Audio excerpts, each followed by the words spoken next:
You're listening to the Dibbly Dobbly Podcast. Remember to like, share, comment, subscribe, and click the bell to make sure you get the latest episodes of the podcast. Be sure to like and share our Facebook page as well. Hi everyone, and welcome to the Dibbly Dobbly Podcast. On today's episode of the podcast, we review the 5th T20 International between India and England. It's the Dibbly Dobbly Podcast, and let's get started. Let's recap the scores from the 5th T20 International between India and England from Ahmedabad. India batted first and made 2 for 224. Virat Kohli top scored with 80, not out, of 52 balls. Ben Stokes and Adil Rashid took 1 wicket each for England. England in reply finished on 8 for 188 from their 20 overs. Dawid Malan top scored with 68 of 46 balls. Thakur took 3 for 45 for India. India won by 36 runs and the series 3-2. Bhuvneshwar Kumar was the man of the match for his 2 for 15. What were some of the key points in this 5th T20 International between India and England? India's batting was key for setting up this win. India put England under pressure from the word go with their positive intent and impressive ball striking. The partnerships between Rohit Sharma and Virat Kohli of 94 for the first wicket. Then the partnerships between Kohli and Suryakumar Yadav for 49 for the second wicket, and the partnership between Kohli and Hardik Pandya of 81 unbeaten for the third wicket helped India achieve that 224 score. It was going to be a tough chase for England. The partnership between Dawid Malan and Josh Buttler of 130 for the second wicket gave England a chance of chasing these runs down. But when India broke that partnership, it was hard for England to keep up with the required run rate, and in the end, they couldn't chase the runs down. Those were the key factors which led to India winning this final game and the series 3-2. Let's have a look at how India performed in this 5th T20 International. We'll start with their batsmen. Rohit Sharma 64, Kohli 80 not out, Suryakumar Yadav 32 and Hardik Pandya 39 not out. Let's have a look at their bowlers. Thakur took 3 wickets, 2 wickets for Kumar and a wicket each for Hardik Pandya and Natarajan. No wickets for Sundar and Chahar. That's how India performed as a team in this T20 International.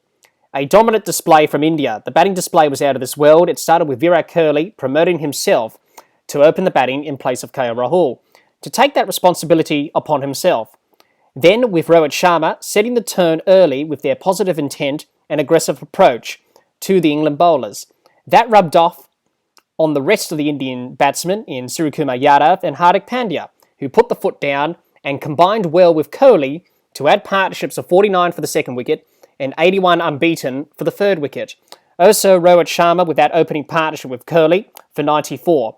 All those partnerships helped India reach that score of 225, which became India's highest ever T20 International score against England, beating the 4 for 218 in the 2007 T20 World Cup in Durban in South Africa. India's bowlers were under pressure in the run chase as England were scoring freely.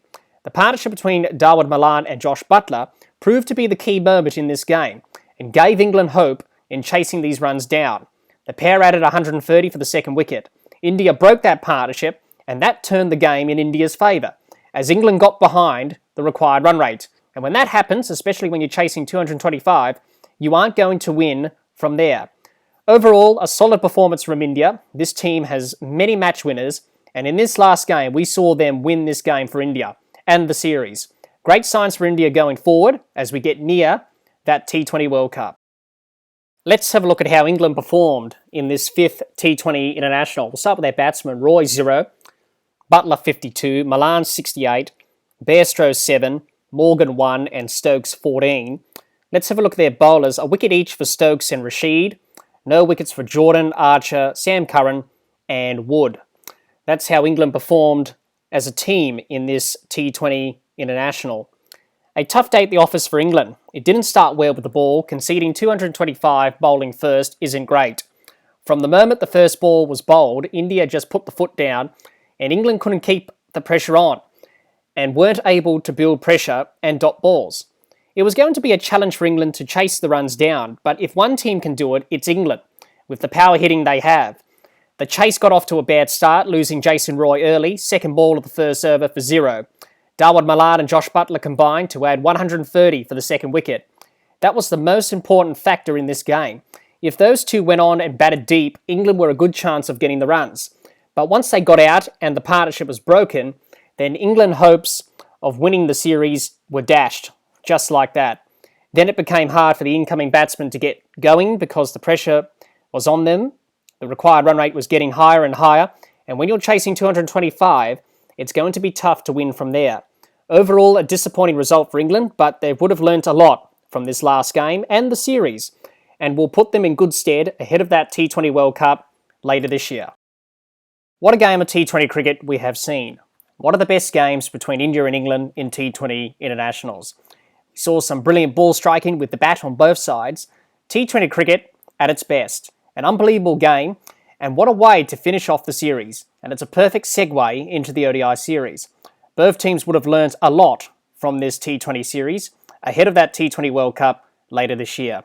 India and England have shown us in this series they are serious contenders for the T20 World Cup and could be hard to beat. Well, that's the end of the innings to close the play for this episode of the podcast. Be sure to subscribe and click the bell to get the latest episodes of the podcast, and like and share our Facebook page. Until next time, keep safe and bye for now.